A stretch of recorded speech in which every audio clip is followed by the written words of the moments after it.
नमस्कार.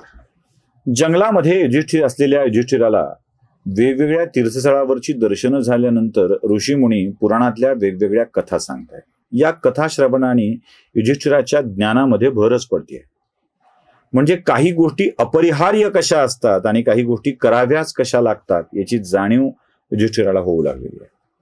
म्हणजे एका ऋषीचं संसारिक होणं हे राज्याच्या नव्हे संपूर्ण भारतवर्षाच्या भवितव्यासाठी कसं आवश्यक होतं हे कळलंय. जर ऋषी शृंगांनी जर शांतेशी विवाह केला नसता तर त्यांची दशरथाशी भेट झाली नसती, आणि दशरथाची भेट झाली नसती तर पुत्रकामेष्टी यज्ञ झाला नसता. पुत्रकामेष्टी यज्ञ झाला म्हणून प्रभू रामचंद्रासहित भावंडांचा जन्म झाला. ईश्वरी संकेत कसा असतो बघा. ईश्वराला यायचंय ना, मग त्यांनी आपली व्यवस्था करून ठेवली. त्यासाठी या मर्त्य लोकामध्ये ज्या ज्या गोष्टी करणं आवश्यक आहे त्या त्या केल्या. नुसतं ऋषी झालोय मी भगवी कपनी धारण केली आहे, भागलं आता मी झालं काहीच नाही करणार असं नाही होणार. राम जोशींनी फार छान पद्धतीनं सांगून ठेवलंय. हटातटाने पटा रंगवून जटाधरी शिका श्री मठाची उठा ठेवका तरी. जरा अवघड वाटतं. तंतकाव्यांच्या मध्ये सांगितलं की कुठले कुठं जोडताय असं वाटतं. तसंच आहे. हटातटाने पटा रंगवून जटाधरी शिका श्री मठाची उठा ठेवका तरी. ऋषी शृंगांना हेच तर सांगितलं होतं ना. अरे अशा जटा वाढवून हटयोग करून तटून बसून नाही होणार.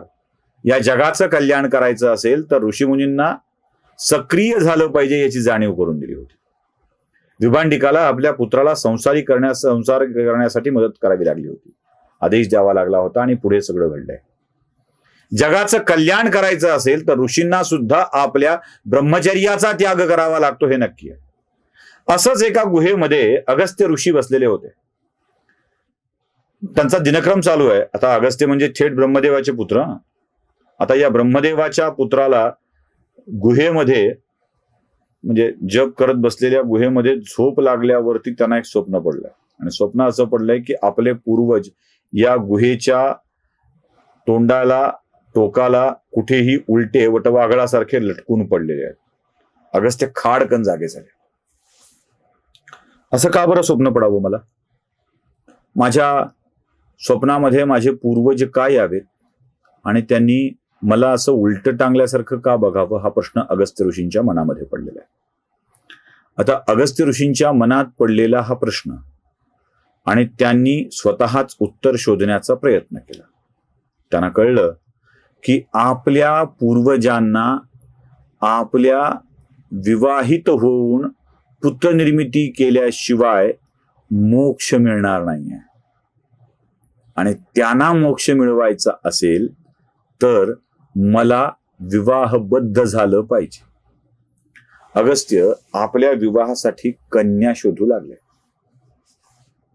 अगस्त्य कन्येचा शोध घेत घेत घेत विदर्भ नरेशाच्या पर्यंत गेले आणि विदर्भ नरेशाला त्यांनी विचारलं, हे राजा, तुझी कन्या उपवर झाली आहे आणि माझा तिच्यासोबत तिच्या संमतीने तू विवाह लावून द्यावा.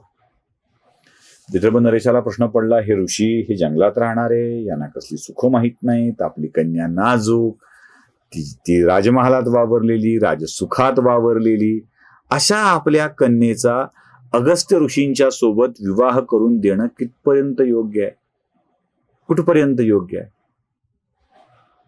त्यांनी शेवटी आपल्या कन्येलाच विचारायचं ठरवलं, बाई तू अगस्त्य ऋषींसोबत विवाह करायला तयार आहेस का? कन्या लोपामुद्रा सुद्धा म्हणते आहे की हो, मी अगस्त्य मुनींच्या सोबत विवाह करायला तयार आहे. आता मुलगी तयार असेल, मुलगा तयार असेल तर मग राजा कशा करता अडेल? मला दोन विषय इथे पुन्हा थांबून सांगायचे. रेंगाळणाऱ्या कथेत अजून मी रेंगाळतो. नंबर 1, मागच्या कथेत ऋषीशृंगांचा झालेला विवाह आपण बघितलाय. एका तपस्व्यासोबत रोमपाद राजाच्या कन्येचा विवाह झाला. म्हणजे वनवासी राजासोबत विवाह झाला, साधूसोबत विवाह झाला. इथे सुद्धा अगस्त्य मुनींच्या सोबत ब्रह्माच्या पुत्रासोबत क्षत्रिय कन्येचा विवाह होतोय. वर्णव्यवस्था भक्कम होती, ती त्रास देणारी होती, ती फारच कडक होती. असा दावा जी मंडळी करतात त्यांच्यासाठी मला सांगायचं हे बघा, 1 नव्हे 2 नव्हे 3 नव्हे अशी अनेक उदाहरणं मला तुम्हाला सांगता येईल, अनेक उदाहरणं सांगता येईल की ज्यात वर्ण व्यवस्था टाळून विवाह झालेला आहे, अगदी टाळून विवाह झालेला आहे. म्हणजे राक्षस योनीतल्या कन्येसोबत सुद्धा विवाह झालाय. रावणाची आई येते लक्षात, दैत्यराज सुमालीची कन्या, तिचा सुद्धा विवाह पुलत्स्य कुलोत्पन्न ऋषीशी झालेला आहे, झालाय ना. वर्णव्यवस्था ही लागू नव्हती विवाहासाठी. फार फार तर त्याचं ज्ञान बघितलं जायचं, सगळ्या गोष्टी बघितल्या जायच्या आणि असे विवाह करणं, त्या विवाहाला नावं वेगवेगळी होती पण ते विवाह त्याज्य नव्हते. हा एक मुद्दा. आणि दुसरा मुद्दा, विदर्भ नरेशाला त्याच्या मुलीचा हात मागण्यासाठी अगस्त्य ऋषी जातात, तेव्हा विदर्भ नरेश आपल्या मुलीला विचारतोय. त्याच्या आधी अगस्त्य ऋषी विदर्भ नरेशाला हे सांगतात की राजन, माझा तुझ्या मुलीसोबत विवाह करण्याचा इरादा आहे, तू तुझ्या कन्येस विचारून घ्यावं की ती माझ्यासोबत विवाह करायला तयार आहे का. म्हणजे राजा आपल्या मुलीला विचारतो हा एक भाग, आणि प्रत्यक्ष वर सुद्धा आपली वधू आपल्यासोबत विवाह करायला तयार आहे का हे विचारतो. नुसतंच पसंत आहे पोरगी मला म्हणून कर लग्नाला तयार, त्यांनी पसंत केली आहे म्हणून करा उभा बोलल्यावर असं नाही झालेलं.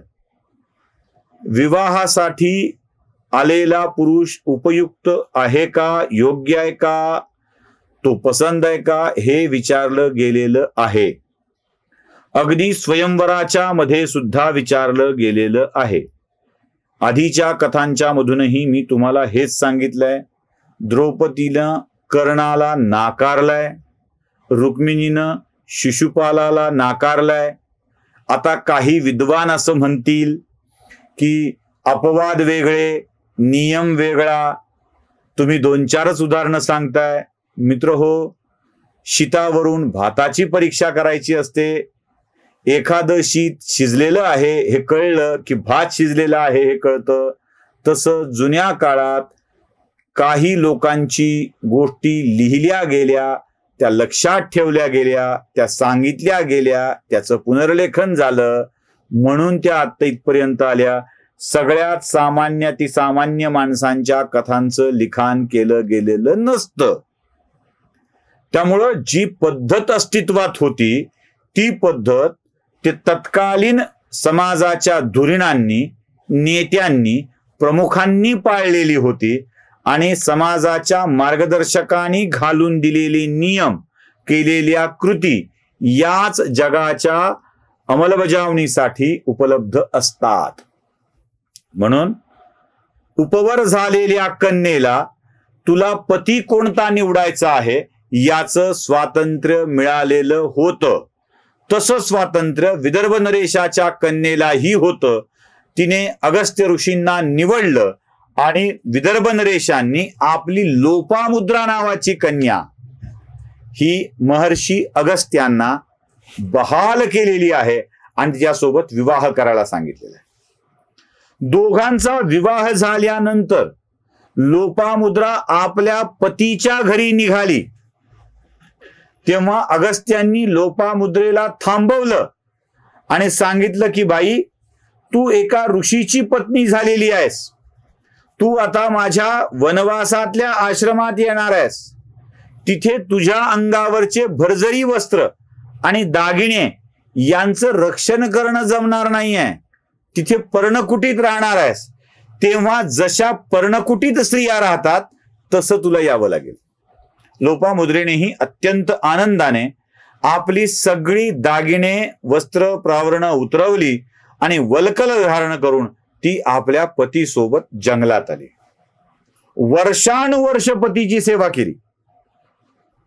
आणि जेव्हा ही लोपामुद्रा आपल्या पतीला आवडते आणि ते तिला म्हणतात की तुला काय हवंय सांग, धनासाठी सुद्धा अगस्त्य, आपल्या पत्नीला आवश्यक असलेल्या धनासाठी सुद्धा अगस्त्य वेगवेगळ्या राजांच्याकडे जाऊन धनसंचय करतात, तिला समृद्ध करतात पुन्हा.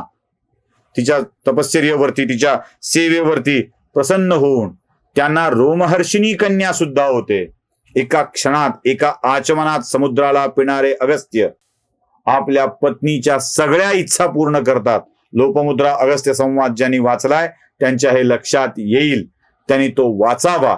आणि हीच कथा युधिष्ठिराला सांगून ऋषी सांगतात, युधिष्ठिरा, अगस्त्य आणि लोपामुद्रेच्या कथेतून तू काय घेशील तर आपल्या पूर्वजाच्या रक्षणाकरता, त्यांच्या भल्याकरता विवाहही करावा लागतो आणि पत्नीच्या इच्छाही पूर्ण कराव्या लागतात. हे एका तपस्यालाही करावं लागलं आहे, तुलाही करावं लागेल, हे लक्षात ठेव. आणि हाच संदेश लक्षात घेऊन पुढे युधिष्ठिर आणखी कथा ऐकतोय.